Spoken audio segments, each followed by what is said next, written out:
Be phenomenal every day. Halo guys, IHSG satu minggu terakhir ini sangat horor ya. Habis liburan panjang, tiba-tiba ketika masuk dapat surprise, marketnya langsung anjlok.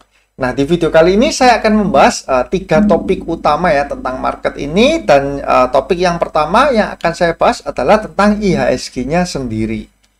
Nah, kita tahu bahwa di Jumat ini IHSG ada di level 6597 ya, 6597, dan ini mengalami penurunan yang luar biasa sepanjang seminggu kemarin, yang awal minggu itu ada di level 7000 lebih ya, 7100 lebih. Penurunannya sempat hampir 9% ya. Dan penurunan ini disertai dengan keluarnya si asing. Jadi asing seminggu kemarin out 8,4 triliun ya. Nah, ini keluarnya asing ini sudah menjadi sinyal pertama. Dan kalau kita lihat IHSG sendiri itu di hari tanggal 12 ini penutupannya itu tepat ya ada di area MA 200-nya. Biasanya ini adalah area-area psikologis ya, area krusial apakah dia akan bertahan atau rebound ya, atau akan terus mengalami penurunan lanjutannya. Seperti itu. Nah, teman-teman bisa melihat juga di sini yang garis biru ini adalah foreign flow ya, aliran dana asingnya keluar terus ya selama 1 minggu kemarin yang menyebabkan IHSG rontok. Bahkan ini ya tanggal 9 Mei awal masuk open market ya, habis liburan itu minus sampai 4,42%. Nah, tentu kondisi IHSG seperti ini mulai orang-orang pada berpikiran apakah ini akan crash atau tidak ya. Ya memang wajar kalau kita misalkan mau berpikiran wah ini bisa-bisa crash nanti ya. Kalau kondisi seperti ini didukung dengan aliran foreign flow yang sudah keluar, wajar kalau berpikiran seperti itu. Nah, ini sebenarnya disebabkan kenapa sih? Karena ada peningkatan dari suku bunga sendiri ya, dan juga naiknya 10-year-nya Treasury di US sana. Nah, ini ya teman-teman bisa melihat ya, 10-year Treasury rate-nya ada mengalami kenaikan sejak bulan Maret ini ya. Naik terus. Nah, ini sekarang ada di level 2,84%. Indonesia sendiri juga di 10-year Treasury yield-nya bond-nya itu juga mengalami kenaikan ya. Ini teman-teman bisa melihat ya. Nah, ini garisnya yang akhir-akhir ini dia naik ya. Sebelumnya di level 6%-an, sekarang ada di level 7,3-an ya. Nah, naiknya ini apa hubungannya dengan market saham ya? Kalau kita cermati di mana asingnya ini keluar ya. Sebenarnya asing ini bukan keluar karena apa? Karena mereka melakukan rebalancing portfolio. Artinya mereka mulai merubah komposisi ya dari portfolio yang mereka miliki. Contohnya misalkan aslinya dari 100% dana mereka katakanlah 70% dimasukkan ke equity ya atau market saham, 20% masuk obligasi, dan 10% masuk ke pasar uang. Katakanlah seperti itu komposisi alokasinya mereka. Dengan naiknya suku bunga, mereka mulai berpikir untuk memindahkan yang dari market saham, market equity dipindah ke market yang lebih aman ya. Instrumen yang lebih aman. Contohnya ya obligasi atau pasar uang ya. Jadi yang aslinya sahamnya misalkan 70% mungkin dikurangi tinggal 50%. Kemudian obligasinya naik menjadi katakanlah 30%, kemudian pasar uangnya naik menjadi 20%, seperti itu. Nah, mengapa kok mereka melakukan hal seperti itu? Karena menurut sejarah ya, dengan naiknya suku bunga, misalkan kita lihat di sini ya, 10-year bond yield-nya ini kan naik ya di tahun 2020. Di awal tahun 2020 ya, bulan Maret ini kan naik gila-gilaan. Dan IHSG apa yang terjadi ketika Maret 2020? Nah, tentu teman-teman masih ingat ya.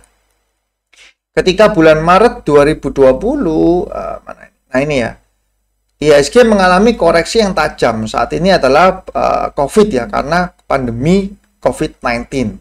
Nah, kemudian kalau saya ambil contoh lagi yang lain, yaitu di sebelumnya, nah ini ya contohnya di 2018 ya, awal tahun 2018 hingga Oktober, itu kan naik terus nih, 10-year bond yield-nya.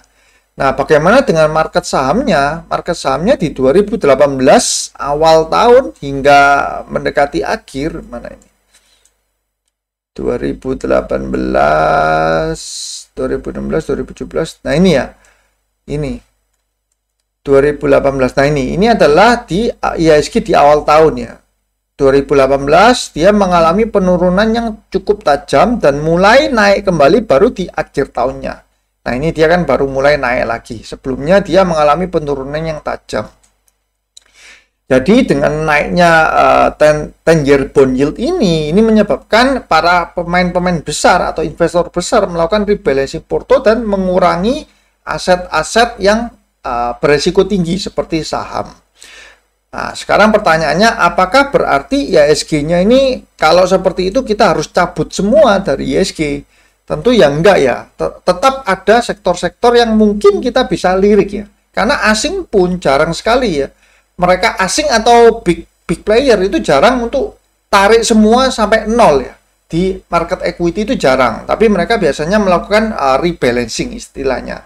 Jadi mereka mengurangi komposisinya sehingga, oh ini lebih, sekarang ini saya mau defensif dulu. Oke, saya switch ke aset yang lebih aman.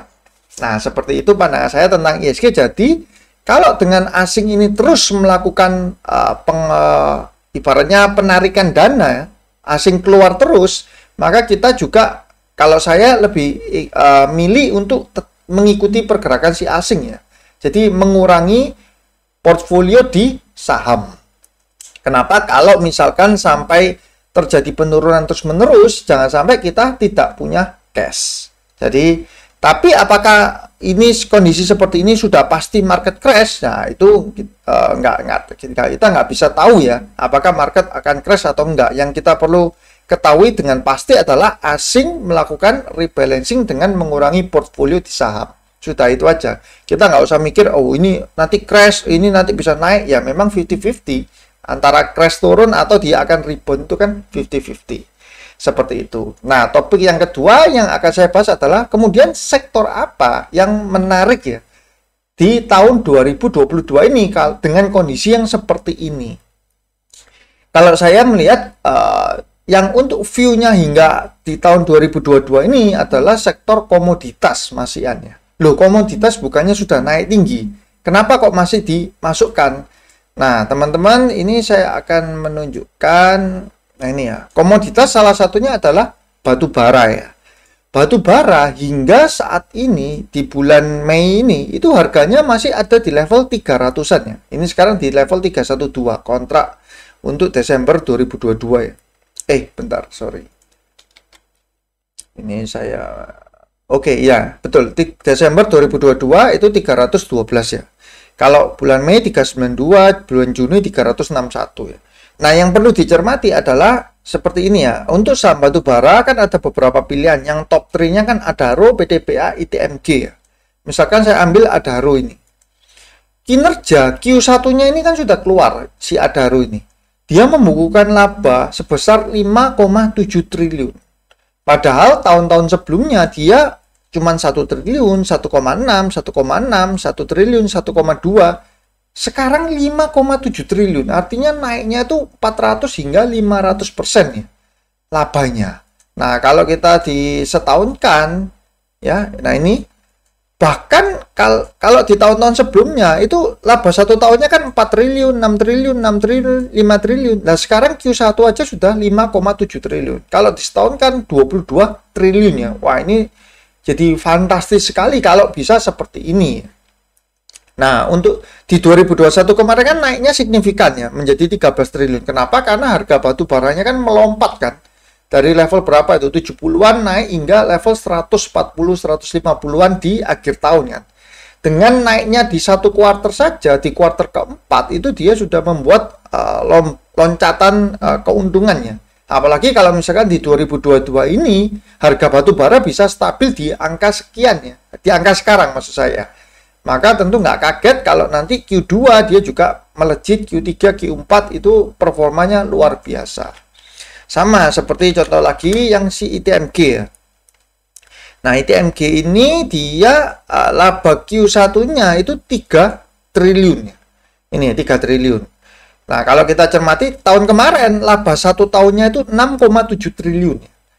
Terus tahun sebelumnya 2020 malah cuma 500 miliar, 1,7 T, 3,7 T, 3,4 T, 1,7 T. Artinya di tahun-tahun sebelumnya ini laba satu tahun itu sudah terpenuhi di tahun Q1 2022 yang sudah 3 triliunannya. Nah, ini kalau disetahunkan 2022 labanya mencapai 12 triliun dengan PE ratio-nya 2,85 kali. Wah, kalau PE ratio 2,85 itu kan sebenarnya sangat amat rendah ya. PE ratio dengan nilai segini.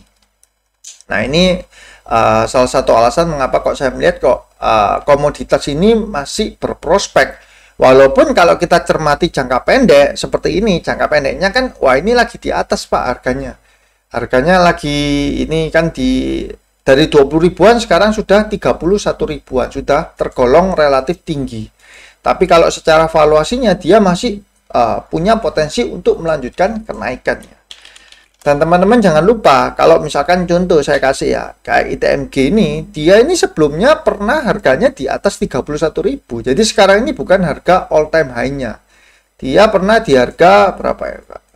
Dulu ini 40 ribuan ya. Ini 39.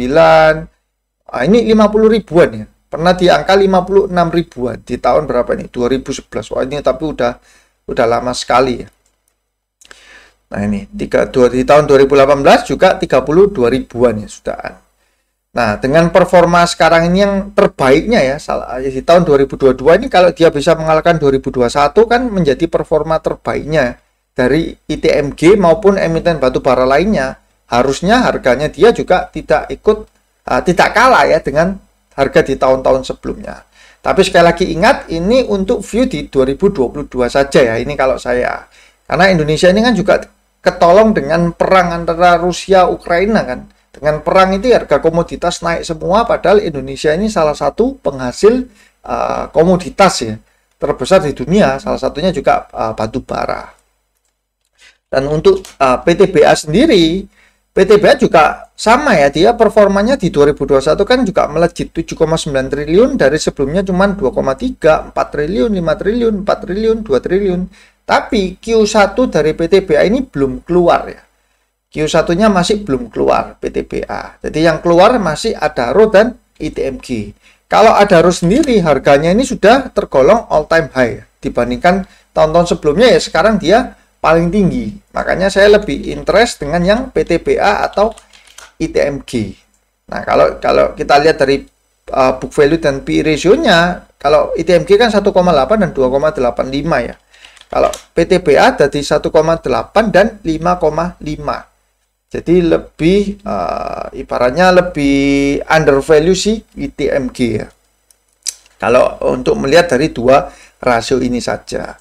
Jadi secara sektoral saya melihat di tahun 2022 ini sebenarnya komoditas batu bara itu masih menarik.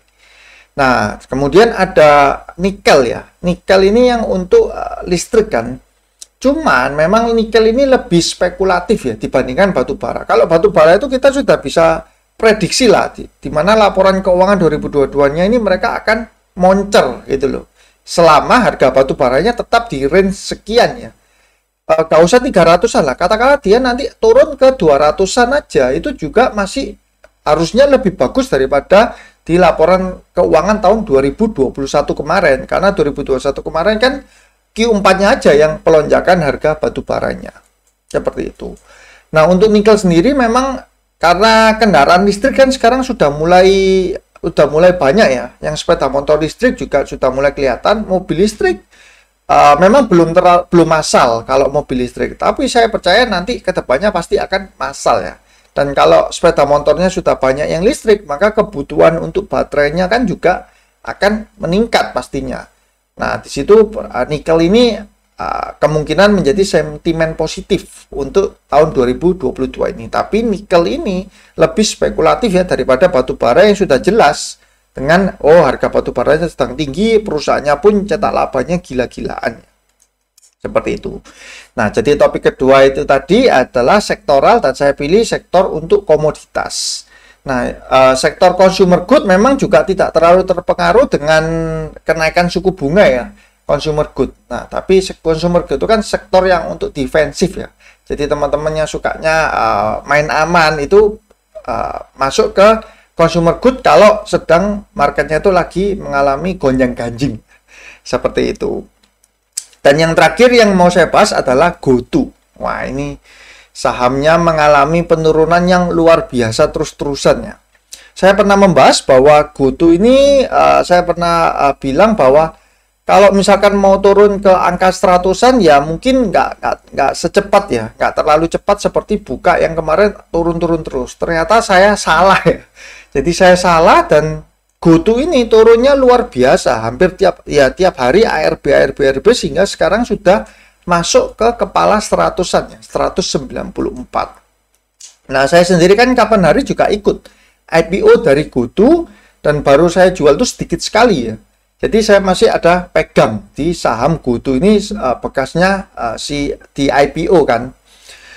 Cuman memang view saya kan karena melihat bahwa dia akan dual listing nanti ya, entah di US ya, biasa kemungkinan di US ya, di US market.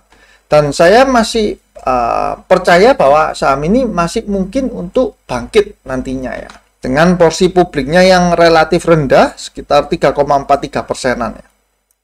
Dan kalau kita hitung-hitungan secara valuasi memang wah ini overvalue sekali saham ini nih, sedang merugi ya kan, book value-nya 11 kali, ini PE ratio-nya minus 16 kali ya. Jadi ini memang kalau valuasinya mahal ya. Namun saya melihat banyak kepentingan besar lah ya di dalam saham GoTo ini ya.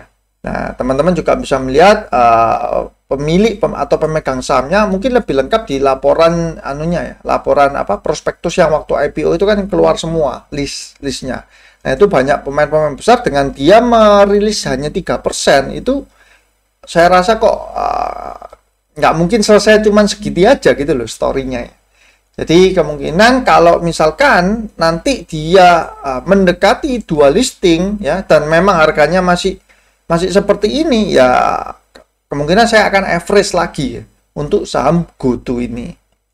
Kalau sekarang kita lihat tekanan jualnya masih begitu besar ya. Ini 3,1 juta lot masih di over ya, 194 di hari Jumat kemarin. Dan kalau kita lihat di hari Jumat ini yang jualan ini ya BB 41,1 miliar, yang menampung adalah PD. Sebenarnya kalau PD ini saya nggak yakin ini PD benar-benar retail ya. PD kan sekuritas Indo Premier identik dengan retail. Tapi kalau Indo Premier sampai menampung 1,3 juta lot itu jarang. Biasanya ada pemain besar yang pakai sekuritas ini. Seperti itu ya. Di tanggal 12-nya kemarin ya sama BB yang berjualan ya, net sell 16,8 miliar, yang top buy-nya YP. Nah, kalau kecil-kecil, kalau YP 3M, nah ini saya percaya mungkin ini retail ya, yang makan barangnya. Tanggal 11-nya ini YP, KK, CC, PD. Wah, ini malah 4 broker retail ini di tanggal 11 kemarin ya, yang jualan KZ dan BB. Jadi ini memang terlihat masih distribusi ya untuk saham GoTo, KZ, BB ini. Nah, baru di tanggal 13 kemarin ini yang ada pemain besar yang berani makan ya di 24,3 miliar ya, 1,3 juta lot.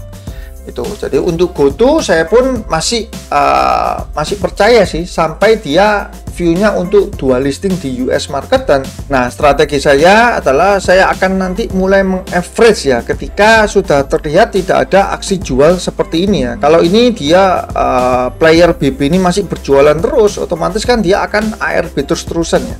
Tapi kalau misalkan ini sudah mulai hilang, ya udah saya mulai average lagi pelan ya. Jadi nggak langsung tembak semuanya. Seperti itu. Dan ketika mendekati dual listing, saya sih masih percaya bahwa harganya tetap akan ditarik naik, karena itu adalah kesempatan bagi big playernya yang sudah ada di dalam untuk mengeruk keuntungan yang besar ya ketika dual listing di US market. Oke guys, cukup sekian untuk video kali ini. Semoga dapat bermanfaat untuk teman-teman semua ya. Saya doakan semoga teman-teman sehat selalu, sukses dan cuan selalu. See you guys.